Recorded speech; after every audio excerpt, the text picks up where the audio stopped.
तो देखो, heat transfer हमने बचपन में भी पढ़ा है। अगेन यहाँ पर फिर से कुछ चीजें हम रीराइट करते हैं तो कोई प्रॉब्लम नहीं। हीट को हमने क्या कहा है?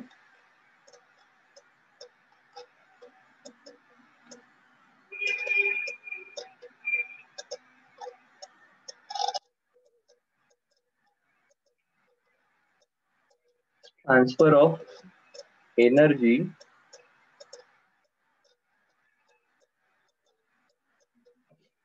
from one body to another or to surrounding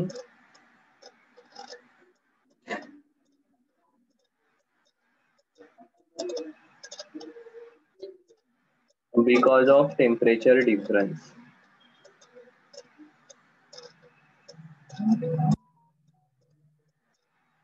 ठीक है, सो इस एनर्जी को हीट कहा है और इस प्रोसेस को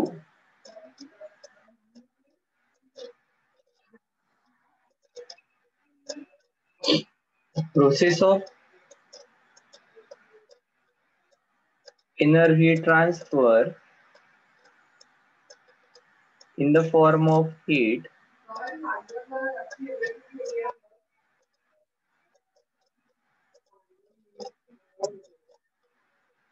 is called as heat transfer।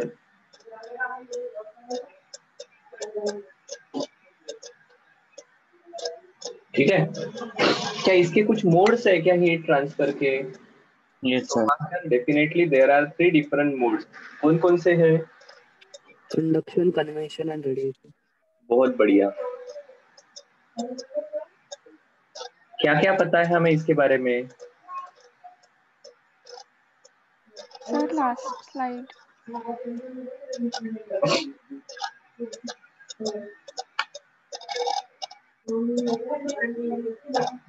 ठीक है सर। तो देखो, मोड्स ऑफ हीट ट्रांसफर कौन कौन से बताया आपने? कंडक्शन,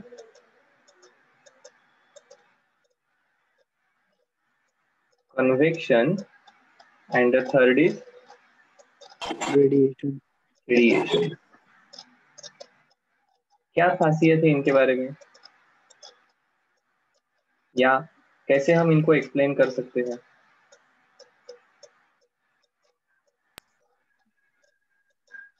दूसरे स्टाइल में पूछना है तो इनके बारे में क्या क्या पता है?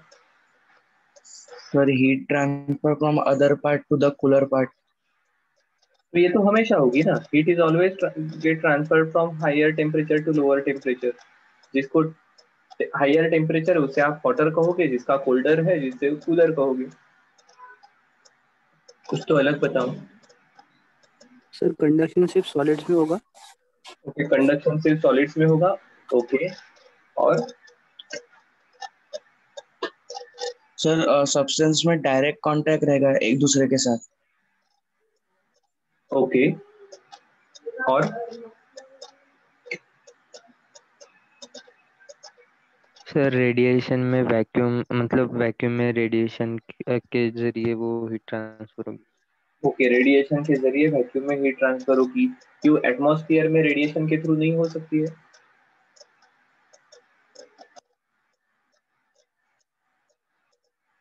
हो सकती है। हो सकती है। ओके, तो रेडिएशन के थ्रू वैक्यूम में भी हो सकती है। ठीक है, और कुछ?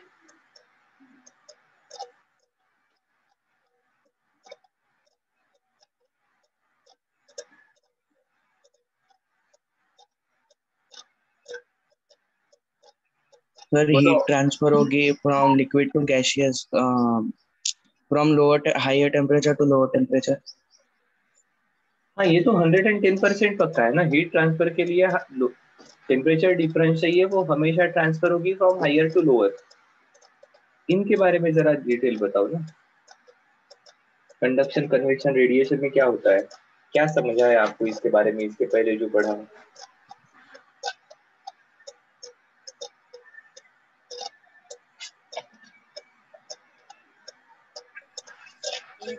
heat transfer from hotter part to cooler part. So sorry.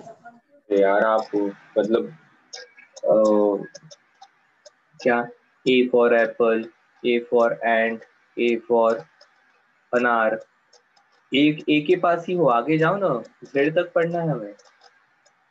ठीक है, sir convection liquid to liquid में होगा और conduction solid to solid substance में होगा। ओके, और रेडिएशन गैसेस टू गैसेस में होगा। यस। ओके, और थोड़ा सा डिटेल देखो आप अभी ना,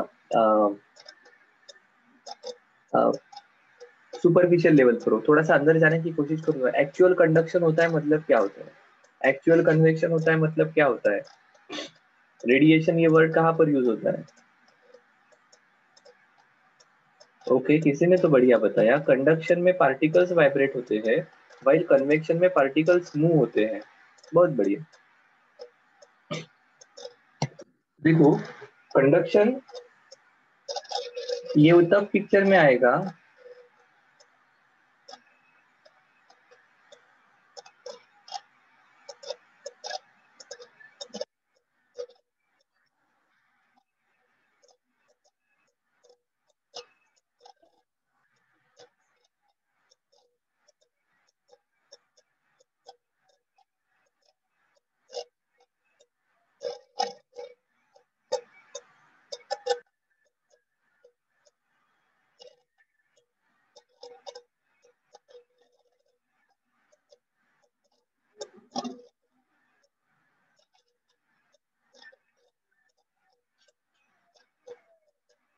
ठीक है। कंडक्शन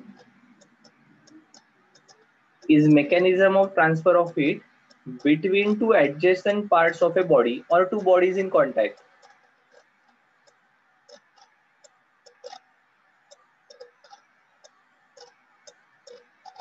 ठीक है, कांटेक्ट जरूरी है। while convection is mode of heat transfer,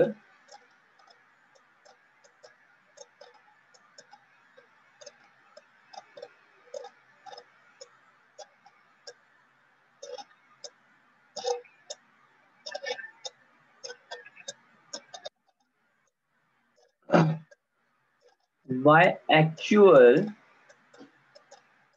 motion of matter।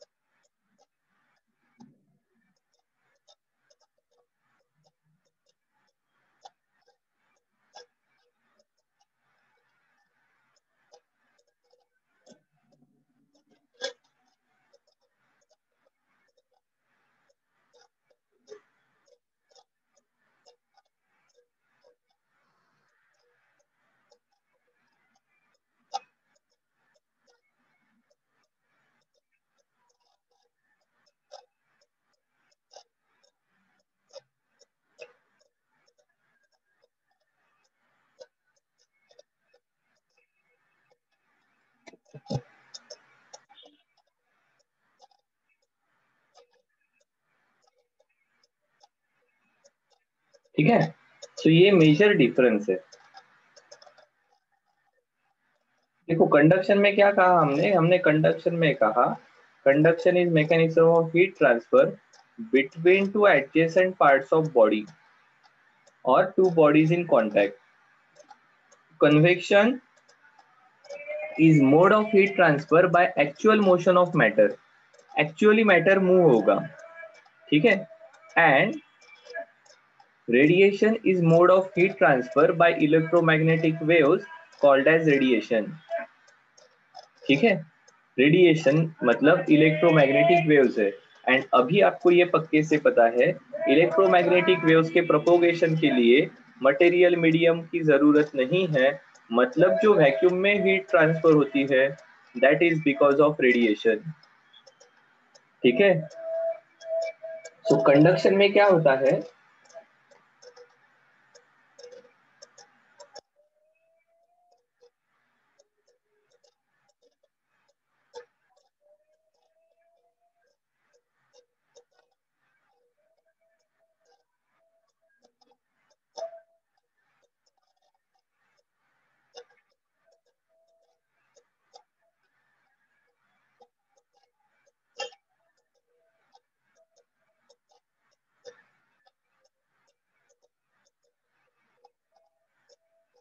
vibrating particles will transfer their energy to neighboring particles during their interaction. एक पार्टिकल है जिसके पास एनर्जी है, जिसका इंटरेक्शन होगा तो वो बाजू वाले को ट्रांसफर करेगा. इट जस्ट लाइक क्लास में अपन एक दूसरे के साथ बातचीत करते हैं और इंफॉर्मेशन ट्रांसफर करते हैं. भाई कन्वेक्शन इज लाइक पोस्टमैन जो एक्चुअली इंफॉर्मेशन लेकर जा रहा है और दूसरे जगह देने वाला है.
No material medium is required. ठीक है, मटेरियल मीडियम की जरूरत नहीं रहेगी. ठीक है, ध्यान में आया क्या? सो कंडक्शन में जैसे अभी हम लिखेंगे एग्जाम्पल के थ्रू, क्या है हमारे पास? हमारे पास इस प्रकार से एक मेटेलिक रॉड है. इसको हमने क्या करना शुरू किया? सर इसको हम हीट कर रहे हैं. बहुत बढ़िया.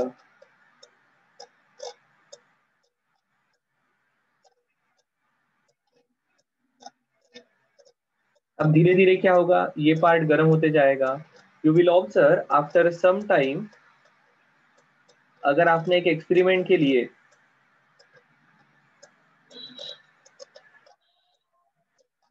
यहां पर 3 इस प्रकार के वैक्स के बॉल्स चिपका दिए, क्या चिपका सकते हो क्या?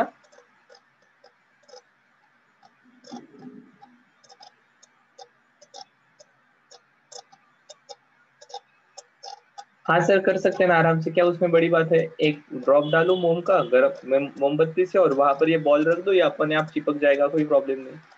सो और इसको हीट कंटिन्यू किया तो आपको शुरुआत में ध्यान में आएगा ये कुछ तो T1 समय पर गिरेगा, थोड़े समय के बाद ये गिरेगा एंड फाइनली T3 समय के बाद ये गिरेगा. T3 समय will be greater than T2 समय will be greater than T1 समय. सर इससे क्या पता चला? इससे ऐसा पता चला डेफिनेटली ये अगर हमारा वैक्स है तो इसका कोई पर्टिकुलर मेल्टिंग पॉइंट है. शुरुआत में ये रूम टेम्परेचर पर था, जैसे जैसे हमने हीट करना शुरू किया वैसे वैसे ये हीट ट्रांसफर होने लगी और ये पार्टिकल्स एनर्जी गेन करने लगे. पार्टिकल्स का वाइब्रेशन, रोटेशन, ऑसिलेशन ये सब बढ़ने लगा. पार्टिकल्स की काइनेटिक एनर्जी बढ़ी, टेम्परेचर बढ़ने लगा.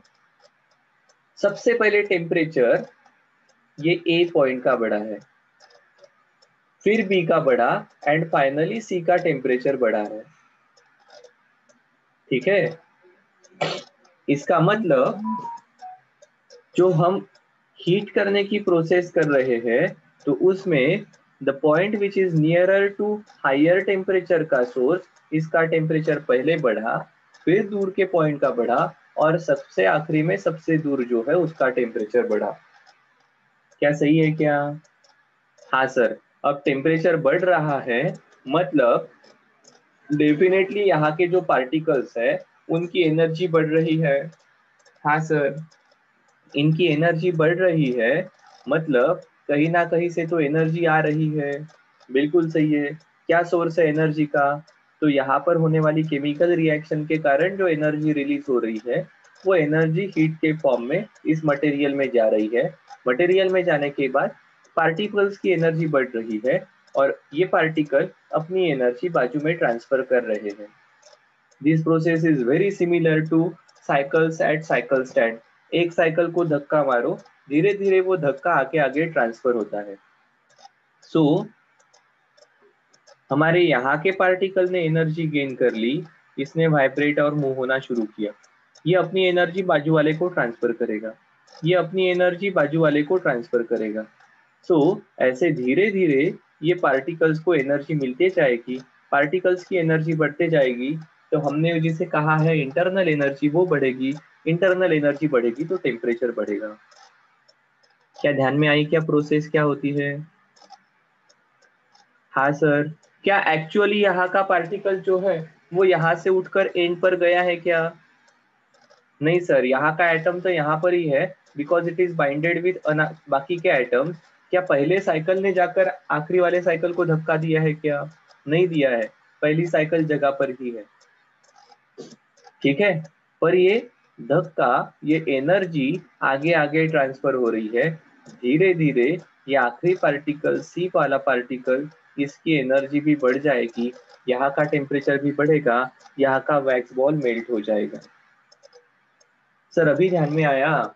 इसलिए खाना बनाते वक्त एक आधे बार हमारे बर्तन में अगर स्टील का चम्मच हमारा रह गया, स्टील का स्पून रह गया, और वैसे ही आप उसे गर्म कर रहे हो, तो थोड़ी देर के बाद वो स्पून भी गर्म हो जाता है। ओके सर, इसलिए जब खाना पीना बनाते हैं तो जो स्पून रहता है जिससे हम खाना बनाते हैं, उसको हमारे घर में हमारी मम्मी दीदी ये निकाल कर बाजू में रखती है एक आधे थाली के ऊपर, क्योंकि वो उसमें ही रहा तो वो गर्म हो जाएगा। ओके, इसलिए हमारा प्रेशर कुकर जो मेटालिक है, उसका हैंडल नॉन मेटालिक मटेरियल का, इंसुलेटर मटेरियल का है, सो दैट कुकर जितना गर्म है उतना ये हैंडल गर्म ना हो। ओके सर, मतलब इसका मतलब ऐसा है डिफरेंट मटेरियल में ये हीट कैरी करने की, टेम्परेचर बढ़ने की एबिलिटी डिफरेंट रहेगी। 110%। ऐसा जो हो रहा है, एनर्जी ट्रांसफर हो रही है, these are called as good conductor of heat. ऐसा गुड कंडक्टर ऑफ हीट में ही होगा।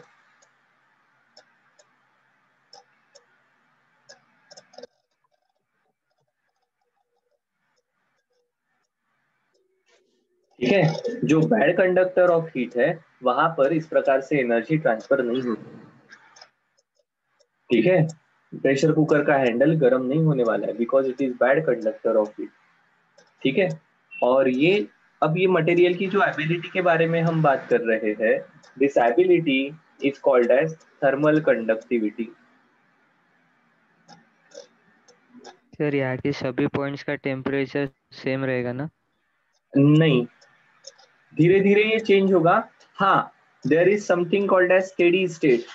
वो अगर आ गई, मतलब जितनी अमाउंट ऑफ एनर्जी यहाँ से एंट्री कर रही है उतनी ही अमाउंट ऑफ एनर्जी यहाँ से जा रही है, तो फिर इनका टेम्परेचर सेम रहेगा। ठीक है, this is not that straight forward phenomenon. अभी तो सिर्फ हम कंडक्शन के बारे में बात कर रहे हैं, थोड़ी देर में यू विल रियलाइज सर यहाँ पर कंडक्शन, कन्वेक्शन, रेडिएशन तीनों भी हो रहे हैं। ठीक है, so this is not that straightforward, but हाँ, once a steady state reach, एक बार अगर गैस पर अपना कंटेनर 5 मिनट है तो कंटेनर के सभी पॉइंट का टेम्परेचर सेम रहेगा, पूरा बर्तन गर्म हो जाएगा, सब्जी यूनिफॉर्मली गर्म हो जाएगी। ऐसा नहीं है कि एक आधा पार्ट गर्म है एक आधा पार्ट ठंडा है, but it takes time. Steady state आने तक ऐसा नहीं होगा। ठीक है, थर्मल कंडक्टिविटी को हम कहते हैं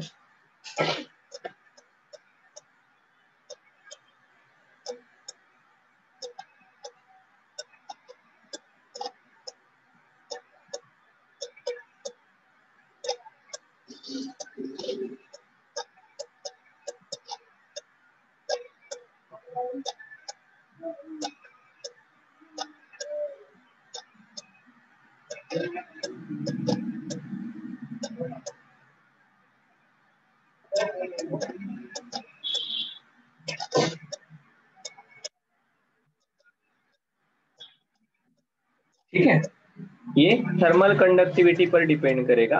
ability to conduct heat is called as thermal conductivity. Good conductors के लिए ये वैल्यू हायर रहेगी। ठीक है, ओके सर, डेफिनेटली। अब देखो सर, ये जो हीट ट्रांसफर है, फिर इसका कुछ रेट रहेगा क्या? कितनी एनर्जी ट्रांसफर हो रही है? बिल्कुल रहेगा। देखो एक हम अरेंजमेंट करते हैं।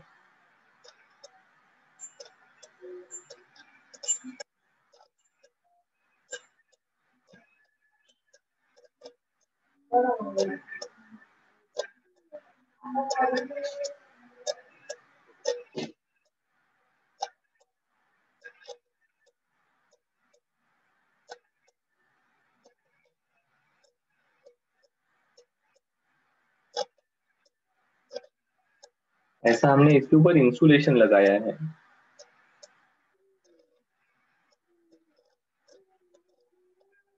This is at higher temperature, this is at lower temperature. इसकी टोटल लेंथ है L एंड इसका क्रॉस सेक्शनल एरिया है A।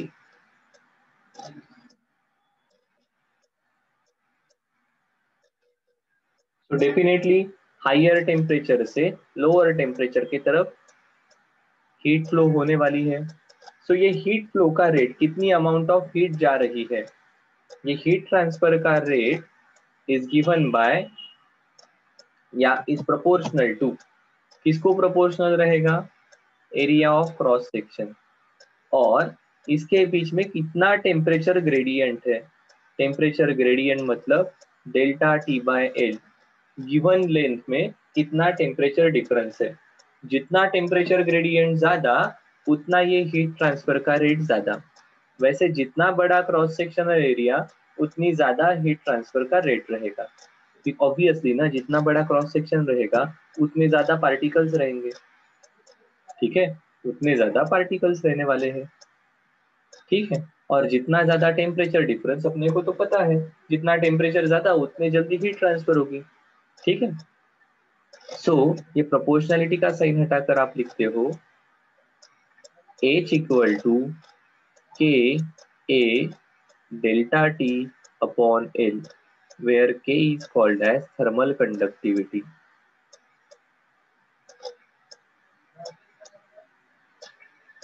So K depends on nature of material. अगर यही मटेरियल सिल्वर है तो हीट ट्रांसफर ये जल्दी जल्दी होगी, के की वैल्यू ज्यादा रहेगी। मर्क्यूरी है तो वैल्यू ज्यादा रहेगी, आयरन है तो ये वैल्यू कम रहेगी। ठीक है, मेटल्स के लिए ये वैल्यू और कम रहती है, लिक्विड्स के लिए ये वैल्यू और कम रहेगी। ओके ओके सर, एक सेकंड। क्या कंडक्शन सिर्फ सॉलिड्स में होता है, ऐसा कंपलसरी है क्या? अभी देखो, हमने कंडक्शन का मैकेनिज्म कैसे समझा है? हमने कंडक्शन का मैकेनिज्म समझा है कि यार ये तो पार्टिकल एक्चुअल मोशन के बिना बाजू वाले पार्टिकल को धक्का देकर अपनी एनर्जी ट्रांसफर कर रहा है। क्या सही है? तो ऐसा पार्टिकल ने धक्का देना लिक्विड एंड गैसेस में पॉसिबल नहीं है क्या? सर बिल्कुल पॉसिबल है। तो क्या कंडक्शन लिक्विड एंड गैसेस में नहीं होगा क्या? डेफिनेटली होगा। हाँ, अब सॉलिड्स में ये पार्टिकल इतने पास पास में है कि सॉलिड में ये बहुत ज्यादा रहेगा, लिक्विड्स में और गैसेस में ये वैल्यू बहुत कम रहेगी। इंसुलेटर्स में भी ऐसे फ्री वाइब्रेटिंग पार्टिकल्स कम रहेंगे, तो ये एनर्जी ट्रांसफर करना मुश्किल रहेगा। क्या सही है क्या? हाँ सर, बिल्कुल सही है। तो क्या ऐसा कहना सही रहेगा क्या कि कंडक्शन सिर्फ सॉलिड्स में ही होता है? नहीं सर, कंडक्शन सभी जगह पर होता है। ठीक है, क्या आप मुझे के का यूनिट बता सकते हो क्या? K equal to H into L upon area into delta T. तो देखो ये यूनिट बन जाएगा, H की वैल्यू हीट ट्रांसफर का रेट, जूल। मतलब यूनिट क्या रहेगा? जूल। जूल तो एनर्जी का है, रेट मतलब जूल पर सेकेंड। Joule per second. ठीक है, joule per second into L मतलब metre divided by metre square, और टेम्परेचर डिफरेंस कुछ टेम्परेचर माइनस कुछ टेम्परेचर, ये किस में आने वाला है, केल्विन या डिग्री सेल्सियस। ठीक है, सो देखो ये यूनिट क्या बनने वाला है, ऊपर वाला मीटर नीचे वाले मीटर को खाएगा, this is joule per metre second kelvin. क्या सही है क्या, joules per metre second kelvin. तो ये हमारे थर्मल कंडक्टिविटी का यूनिट रहेगा और ये हमारे थर्मल कंडक्टिविटी का फॉर्मूला रहेगा। जस्ट सैंपल करके समझने के लिए we will try to understand some values of thermal conductivity। के यूनिट क्या है, joule per second metre kelvin. ठीक है, सो सिल्वर इसकी वैल्यू है 406, स्टील ये वैल्यू है 50.2 के लिए। मैं यहाँ पर कॉपर की वैल्यू लिखता हूँ, इट इज 385। आपको तुरंत क्लिक हुआ होगा sir why there are copper bases to some of the vessels in our kitchen. आया क्या ध्यान में, किचन में कुछ बर्तन के बेसेस ये कॉपर के रहते हैं।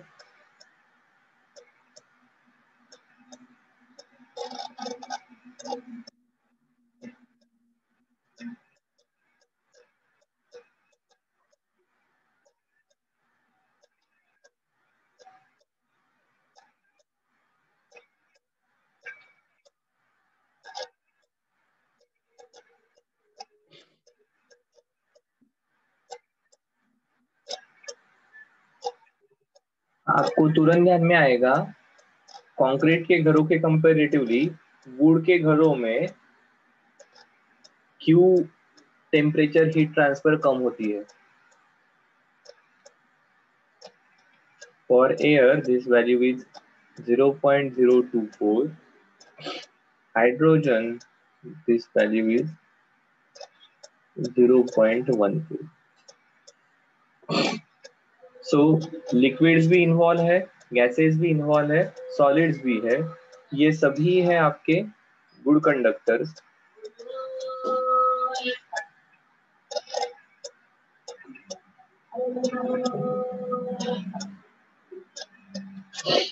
इन सभी को हम कहते हैं insulators and obviously these are gases. आया क्या ध्यान में कि हीट कंडक्टिविटी ये डिफरेंट मटेरियल्स के लिए डिफरेंट है, इसलिए डिपेंडिंग ऑन उनकी कंडक्टिविटी की वैल्यू आप किसको कहाँ पर यूज करना डिसाइड करोगे। ठीक है, सिल्वर की कंडक्टिविटी सबसे ज्यादा है, सिल्वर बहुत जल्दी हीट कंडक्ट करता है। ठीक है, वही thermal conductivity of steel is low which is 50.2, इसलिए कुछ स्टील के बर्तन को कॉपर का बेस अगर प्रोवाइड करते हो तो हीट ट्रांसफर स्टील के कंपैरेटिवली वहां पर जल्दी होगा और चीजें जल्दी गर्म होगी। क्या सही है,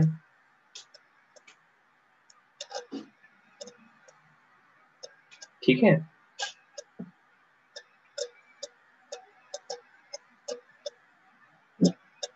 not only that, thermal conductivity ज्यादा है तो ये सभी जगह पर भी कंडक्ट करेगा। So distribution of heat over the bottom of pot will be good. ठीक है, जल्दी भी करेगा और यूनिफॉर्मली डिस्ट्रीब्यूट भी करेगा। नहीं तो क्या होता है जनरली, देखो ऐसी केस होती है, ये हमारे कंटेनर का बेस है और यहाँ पर ही हमारी फ्लेम है, तो यहाँ पर हीट ट्रांसफर नहीं होगी, यहाँ पर हीट ट्रांसफर नहीं होगी अगर कंडक्टिविटी ज्यादा नहीं है तो। इफ कंडक्टिविटी इज गुड, ये हीट ट्रांसफर सभी जगह पर होगी और इसलिए फिर ऐसे कढ़ाई में बनाई हुई चीजें ये यूनिफॉर्मली गर्म होगी। सो दैट्स व्हाई कॉपर का बेस हम यूज करते हैं। सर फिर सिल्वर का भी कर सकते हैं ना? वैसे हासिल तो करा, ठीक है, सिंपल है ना यार, कॉपर के कंपैरेटिवली सिल्वर बहुत कॉस्टली है ना, अदरवाइज जहां पर जरूरत है वहां पर सिल्वर यूज किया जा सकता है। ठीक है, the problem with silver is cost. क्या ध्यान में आया है क्या ये? यस। अब देखो ऐसे ही कन्वेक्शन का है। अब देखो कन्वेक्शन में एक्चुअली क्या होता है, सो उस दिन हमने एनोमलस बिहेवियर ऑफ वाटर देखा था क्या, याद है? Anomalous behavior of water, how aquatic life can survive in extremely cold conditions, कुछ याद है ऐसा? Yes sir. हाँ, Yes, sir. तो वहां पर क्या हो रहा था, ऊपर का पानी जो एटमॉस्फेयर के या सराउंडिंग के कांटेक्ट में है वो ठंडा हो रहा था, और फिर क्या हो रहा था,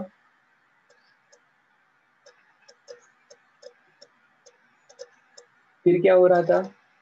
फिर सर जो अपर लेयर है उस पर वो आइस फॉर्म हो रहा था और वो इंसुलेटर का नहीं नहीं काम कर नहीं रहा था। नहीं नहीं नहीं, नहीं। उसकी पहले कुछ तो हुआ ना, ऊपर का पानी, ऊपर का पानी नीचे गया और नीचे का पानी हाँ, ऊपर रहा। ऊपर का पानी नीचे गया। सो क्या वहां पर एक्चुअली मैटर का ट्रांसपोर्ट हो रहा था क्या ऊपर से नीचे, और पानी का टेम्परेचर भी चेंज हो रहा था, ठीक है, पानी का टेम्परेचर भी चेंज हो रहा था। सो यहाँ पर भी हीट ट्रांसफर हो रही है, बट यहाँ पर एनर्जी जो है वो पार्टिकल्स खुद लेकर जा रहे हैं ऊपर से नीचे। सर आप क्या कह रहे हो?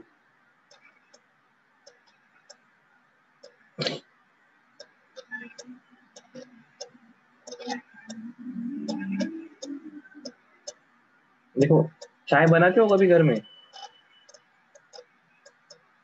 चाय के कंटेनर में हमने शुरुआत में पानी लिया ना और उसे गर्म करना शुरू किया, एंड अगर उसके आजू बाजू में कहीं पर लाइट है so that you can observe the motion of fluid, तो you will realize जब हम इसे गैस पर रखेंगे तो ये फ्लूइड के पार्टिकल जैसे नीचे से ऊपर जाते हैं।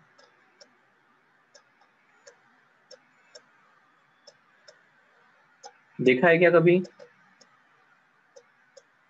Yes, sir. Yes sir. ये गर्म हो जाएंगे, हल्के हो जाएंगे, हल्के हो जाएंगे तो ये ऊपर जाएंगे, ऊपर के भारी पार्टिकल्स नीचे आएंगे।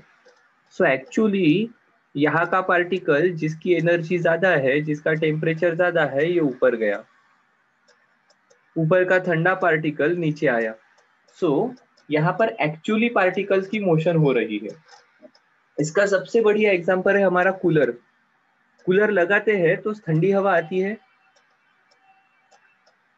रूम यस ठंडी सर। होती है, रूम ठंडी होती है, so definitely there heat transfer, ठीक है।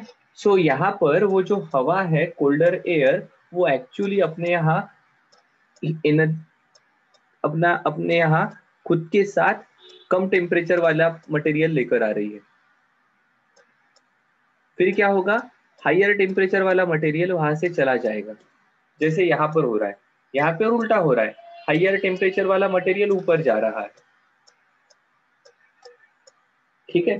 या अगर आपको सिंपली इमेजिन करना है तो शेकोटी अगर आपने कभी की होगी तो इसके ऊपर जो हायर टेम्परेचर रहता है, it is because of the air in this region is getting hotter and hotter, और यहाँ पर आपके हाथ को जो गर्म हवा लगती है ऊपर उसके, ठीक है, it is because of convection, कि एक्चुअल यहाँ की एयर ये गर्म होकर ऊपर जा रही है। जब बल्क मटेरियल अपने साथ एनर्जी कैरी करता है, मैटर का एक्चुअल ट्रांसपोर्ट होता है, तब हम उसे कहते हैं कन्वेक्शन। क्या सही है क्या?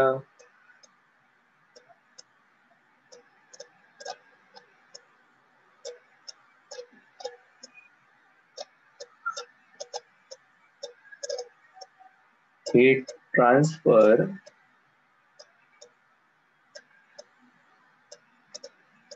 because of actual movement of matter, इसे हम बल्क फेनोमेनॉन कहते हैं।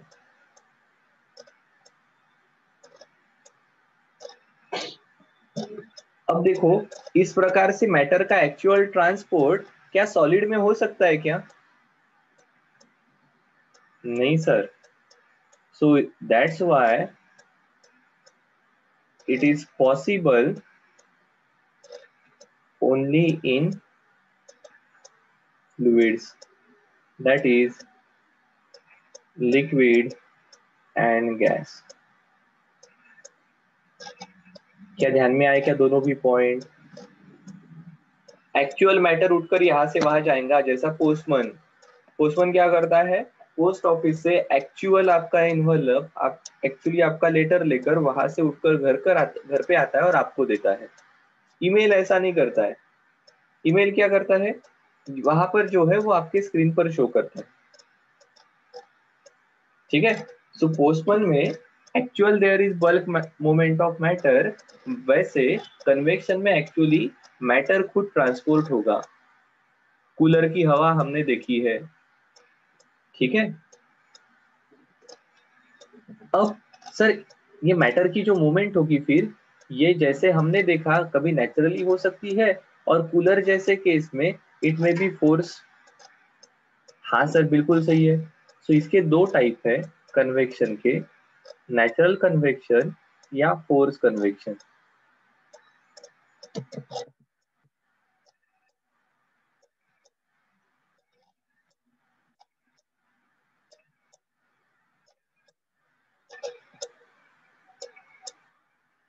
और अभी आपको ध्यान में आएगा सर, हम वो लैमिनार और टर्ब्यूलेंट पढ़े हैं ना, उसमें से टर्ब्यूलेंट वाला फोर्स कन्वेक्शन के लिए बहुत जरूरी है।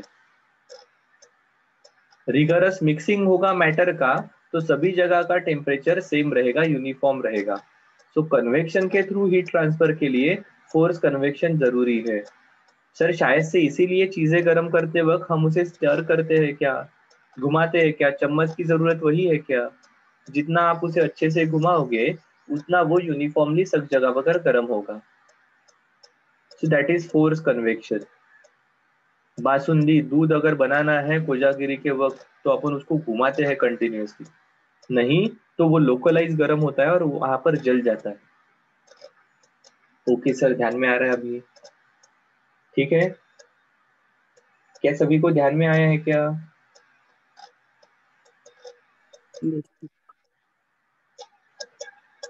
ठीक है।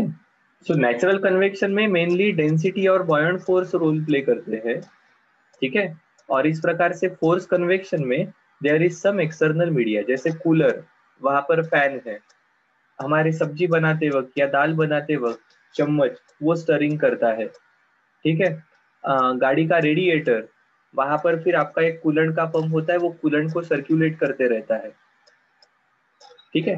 That is bulk phenomenon, that is convection, जहां पर एक्सटर्नल एनर्जी मोशन के लिए रिस्पॉन्सिबल है फ्लूइड के, दैट इज फोर्स कन्वेक्शन। जहां पर नेचुरली होता है इट इज नेचुरल कन्वेक्शन। क्या सही है? ओके सर, फिर क्या यही चीजें हमारे मानसून के लिए एंड कोस्टल रीजन में विंड की डायरेक्शन चेंज होने के लिए रिस्पॉन्सिबल है क्या? 110%। यही वो चीजें हैं जो मानसून के लिए कोस्टल रीजन में विंड की डायरेक्शन चेंज होने के लिए ये रिस्पॉन्सिबल है। सर जैसे कंडक्शन का रिलेशन लिखा वैसे कोई कन्वेक्शन का रिलेशन हम लिख सकते हैं क्या? हाँ 110% लिख सकते हैं। यहाँ पर हम लिखते हैं H is directly proportional to A into delta T. कितना बड़ा एरिया है इंटू डेल्टा टी, और ये रिलेशन बन जाता है H इक्वल टू, यहाँ पर हम छोटा h यूज करते हैं, A into delta T. H is called as convective heat transfer coefficient.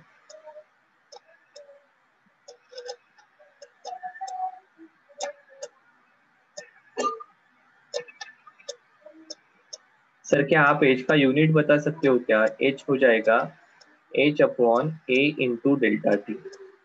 इसका यूनिट बन जाएगा joules per second upon metre square into kelvin. Joule per second metre square kelvin. क्या सही है? हाँ सर, बिल्कुल सही है। ठीक है, और इसके पहले जो हमने के लिखा ना, के को थर्मल कंडक्टिविटी या कोएफिशिएंट ऑफ थर्मल कंडक्टिविटी इस प्रकार से कहा जा सकता है। क्या ध्यान में आया क्या?